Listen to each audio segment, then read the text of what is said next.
자, 오늘 제가 짬을 내가지고 한 5분에 10분 정도 이야기를 좀 드리려고 합니다. 서울 거주하는 게 맞을까요?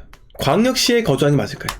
이 문제는 정말로 심각한 문제예요. 왜? 서울에 대학을 간 사람들은요, 지방에 있다가 서울로 대학을 간 수많은 사람들이 내려오려고 하지 않습니다. 왜 내려오려고 하지 않을까요? 서울에 있으면 성공할 것 같아서요? 그게 아니에요. 왜 사람들이 서울에 거주하려고 하느냐면, 서울에, 맞아요, 잘 사장님, 교통 인프라 최고 맞아요. 교통 인프라 최고, 놀 거, 먹을 거 최고입니다. 그렇게 많다는 거예요. 그거를 누리고 살다가 지방 광역시에 가면 다 사라진다라고 생각해요. 그리고 IT 쪽 이런 데서 일을 하면은 무조건 서울에 있어야 되는 건 맞아요. 하지만 제조업은요, 대부분 다 지방에 있습니다. 왜? 공장이 서울에 있는 거 본 적 있어요? 거의 없어요. 반도체 공장 있기야 하죠. 그런데 대부분의 대한민국의 조선이든 자동차든 석유화학은 지방에 있습니다. 제가 말씀드리고 싶은 건요, 서울에 사는 게 행복하다, 광역시 사는 게 행복하다, 이 말씀을 드리려고 하는 게 아니고 오로지 투자적인 관점에서 우리가 생각해 보자고요. 만약에 부모님이 지원을 해주지 않는 사람이라고 가정해봐요. 부부 합산 한 명이 사회초년생이고 한 명이 350 해서 세후로 한 700 정도 버는 거예요. 이 사람들이 이제 2억 정도를 모아서 이제 결혼을 하게 된 겁니다. 자, 제가 말씀드리고 싶은 건 이거예요. 만약에 이 같은 상황이라면 2억의 현금이 있고 월 700씩 법니다. 이 사람들이 서울에 거주하는 게 투자적인 관점이 유리해요? 광역시에 거주하는 게 투자적인 관점이 유리해요? 대한민국에 100명이 있다면요, 결혼할 때 부모님이 10억 지원해주는 경우는 당연히 1명 또는 0.05명 밖에 안 된다고 생각해요. 그만큼 부모님께서 서울에 있는 아파트를 사줄 만한 형편이 된다라고 하면은 당연히 저는 서울 거주가 맞다고 생각합니다. 그냥 본업만 열심히 하면 되니까. 그러나 2억에 세후 700도 만만치 않은 숫자예요. 하지만 현금 2억에 세후 700 있잖아요. 그러면 서울 거주하는 거 정답이 아니에요. 광역시 거주하는 게 오히려 투자적인 관점이 낫다는 거예요. 저한테 반대로 이렇게 이야기할 수 있어요.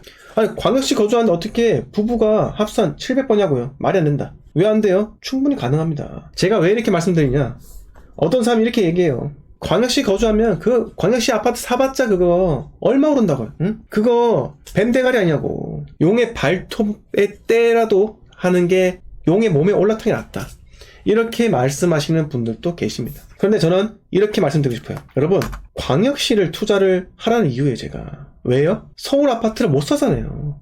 서울의 사이클을 모두 올라타잖아요. 전 지금의 사이클 상황에 대해서 이야기 드리는 거예요. 2억 가지고 서울에 어떤 데 살 수 있는데요? 어디 살 수 있는데요? 못 사요. 또 빌라나 사겠죠.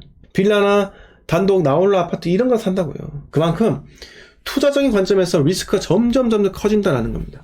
하지만 광역시 아파트는요, 2억 있잖아요. 대출 3억 내면은 한 달 150만 원이에요. 부부 합산 700번인데 150 낼 수 있잖아요. 그렇게 해서 저희는 5억짜리 신축 아파트를 사자, 이거예요. 제가 왜 이렇게 말씀드리겠습니까? 서울에 거주하는 것만이 돈을 버는 게 아니다, 이거예요. 어차피 서울에 거주하나 광역시 거주하나 월급은 도끼인 개끼입니다. 그런데 투자적인 관점만 있고 투자적인 마인드가 있고 투자적인 철학이 있다, 그러면은 굳이 내가 서울에 거주하지 않더라도 광역시에 거주하면서 내 집 마련 한 채 하고요, 2천만원, 3천만원, 4천만원, 5천만원 가지고 소액 투자 계속 할 수 있는 거예요. 왜? 거주 비용이 절대적으로 작기 때문에 그렇습니다. 자, 이걸 제가 한번 예를 들어 볼게요.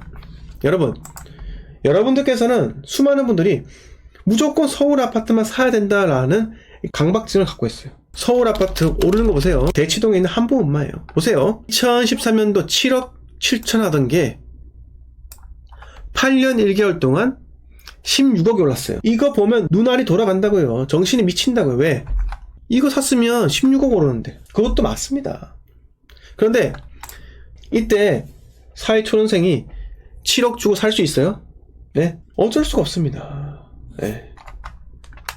못 사요. 살 수가 없다. 그리고 이걸 하나 더 말씀드릴게요. 자, 2006년부터 2007년 1월까지 40% 오릅니다. 3억 2천에 오릅니다. 엄청난 수치죠? 그런데 어떻게 됩니까? 푹 빠지더만 푹 빠지고 또 빠지고, 네, 이렇게 올라갔다가 또 빠지고 6년 6개월 동안 하락을 한다고요. 이게 뭐다? 서울은 그만큼 오르는 기간도 길고 오르는 폭도 길기 때문에 하락장은 길 수밖에 없습니다. 본전 올 때까지 몇 년 걸려요?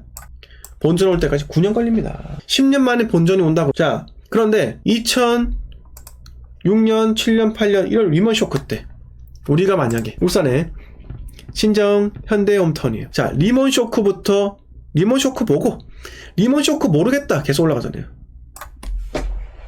작가님, 마디빌라님 보세요. 리먼 쇼크는 모르겠고 올라가잖아요.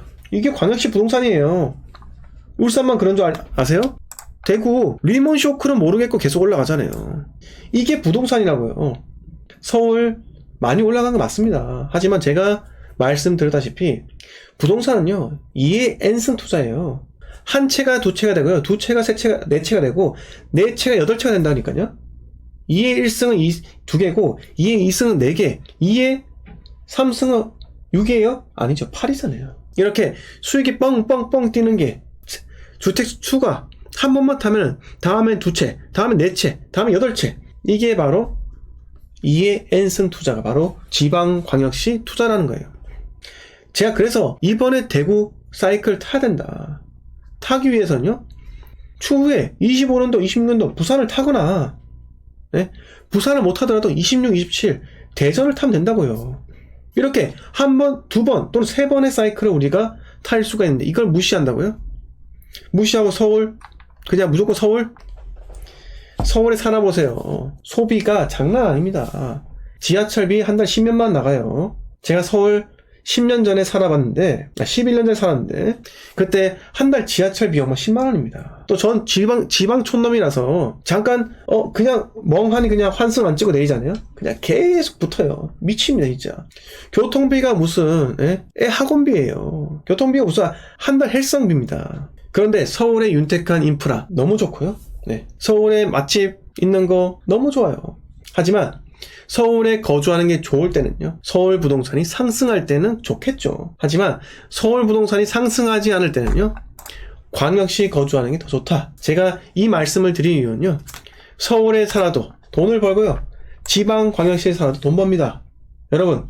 여러분들이 돈을 벌지 못하는 건요, 전적으로 여러분들이 게을러서 그런 겁니다. 우리 자신한테 돈 벌지 못하는 건요, 부동산 투자로 하지 못하는 거. 나는 서울 살지 못해서 돈을 벌지 못해. 이거는 논리가 맞지 않다는 겁니다. 지방광역시하고 서울하고 사이클 다른데 무슨 서울에 살면 돈 벌고 광역시에서 살면 돈 못 법니까? 광역시 사는 게 여러분 15억, 자산 15억까지 훨씬 더 빨라요. 서울에 살잖아요, 부채 절대 못 갚습니다. 계속 부채를 안고 간다니까요. 그리고 서울에 거주하잖아요, 돈 쉽게 못 모아요. 네, 진짜 그래요. 그래서 제가 오늘 마지막 부분 강경하게 말씀드린 이유는요, 우리가 꼭 한번 부동산 투자를 하면서 투자를 잘 못하는 것을 내 자신에게 찾아야 되는데, 자꾸 내가 사는 지역이 어디냐에 따라서 내가 투자를 잘하고 못하고 여기를 주안점 두면 안 된다, 이렇게 말씀을 드리고 좋습니다. 네, 김혜진님, 네, 감사하고요. 네, 자, 박건님 또 이번 대구 투자 꼭 성공하시기 바라겠습니다. 네, 자, 그리고 12월 17일, 네, 부산 강의 완판되었습니다.